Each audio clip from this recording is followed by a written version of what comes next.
Sometimes the first stop for a new garden tool is not the garden, it's the workshop.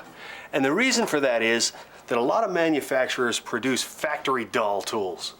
I don't think of a spade as being a spoon for dirt. I think of it as being a knife for the soil, and the sharper it is, the better it'll cleave through the soil.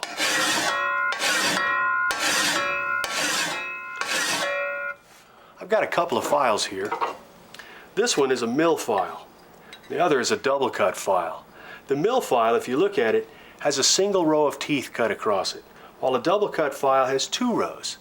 The mill file makes a really smooth edge, looks almost polished, but a double cut file takes the metal off much faster. And if you're in a hurry, that's the file to choose. You'll notice that I'm using a full stroke all the way across the blade. That uses all the teeth on the file and takes the metal off quickly. Never saw back and forth with a file. That wears a file out in a hurry.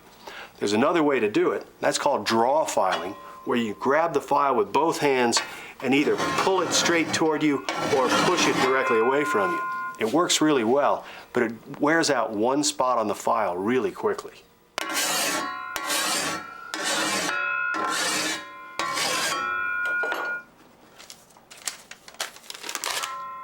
Now that's sharp. And speaking of sharp, all of our gardening tools need to be kept sharp. Scissors, pruning shears, hedge trimmers are all single bevel tools, and they're sharpened in essentially the same way. Except we're not taking off quite as much metal with these. So we don't use a file, we'll use a sharpening stone. And the way to do it is to draw the blade across the sharpening stone just as if we were trying to slice a thin layer of the stone off with the blade. Be sure to hold the blade at the same angle throughout the stroke. And if you've done it right, the blade will appear polished when you're done, and it'll be sharp. When you're done with that, give it a good coat of oil. I just use an oily rag. Coat down all the parts before you reassemble it to prevent rust.